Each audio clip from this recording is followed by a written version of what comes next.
আব্বা প্রতি বছর মাংস দিতে যায় সেটা মাংস কম পড়ে। এবার আমি চিন্তা করছি একটা লিস্ট করবো, আমাদের কোন কোন আত্মীয় স্বজনরা কত কত কেজি করে মাংস দেওয়ার লাগবো লিস্ট করি, তাহলে আর মাংস কম পড়বো না, বুঝছো? ভেজাল গেছে বর কি এটা ভেজাল লাগছে লেখছ গেছে বছরে। আচ্ছা এই ওই তোর বড় চাচার নাম লেখ। আরে কি করতেছো তোমরা? এই তো মাংস প্রতি বছর দেখো না কেমন কম পড়ে, তাই ভাবতেছি লিস্ট করবো, তাই লিস্ট করতেছে আব্বারে লই। কি আমি যে বাড়িতে একটা মানুষ আছি তোমরা কি জানার প্রয়োজন মনে করো নাই? আমার কি একবার ডাকার প্রয়োজন মনে করো নাই? একবার তো খোঁজ নাও নাই আমি কি বাইসা রইছি নাকি বইরা গেছি?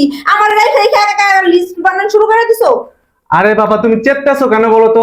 এখানে আব্বারে নিয়ে আমি আত্মীয় স্বজনের সবার নাম লিখতেছি, প্রতি বছর ঝামেলা হয় দেখে তো আব্বারে নিয়ে বসে বসে লিখতেছি, তাই না? তোমার এবার টাকা লাগবে কিসের জন্য? তুমি সংসারে কাম করতেছো, করো যাও। ও আচ্ছা, আত্মীয় স্বজন কি শুধু তোমার বই আছে? আমার কোনো আত্মীয় স্বজন নাই? মানে আমার কি ডাকার কোনো প্রয়োজন মনে করো নাই? আমার কি বাপ মা নাই? আমার কি ভাই বেরাত নাই? কিচ্ছু নাই আমার। আরে আমি যে লিস্টটা করবো, আমি কি তোমার আত্মীয় স্বজন বাপ ভাই এসব তো রাইখা করবো? সবারে নিয়েই তো করতেছি, তারাও তো আমার আত্মীয় স্বজন, তাই না? এই তুমি শুধু আমার বাপ ভাইরে দিলেই হইব? আমার কি আর কোনো মানুষ নাই? আমার শুধু বাপ ভাই আছে আর কেউ নাই? বাপ ভাই আত্মীয় স্বজন ছাড়া আর কে থাকতে পারে? আমার অনেক মানুষজন আছে, লিস্ট করো, আগে আমার লিস্ট হইব। শুনো, প্রতি বছর কি তোমার আত্মীয় স্বজন বাপ ভাই এদেরকে আমি বাদ দিয়ে নেই? কাউকে তো বাদ দিই না, আমি সবার লিস্টে ঠিকঠাক ভাবে করে আর সবার ঠিকঠাক ভাবে মাংস পাঠিয়ে দিই। শোনো, প্রত্যেক বছর তোমাদের মন মতো হয় সবকিছু, প্রত্যেক বছর তোমাদের যারা দিতে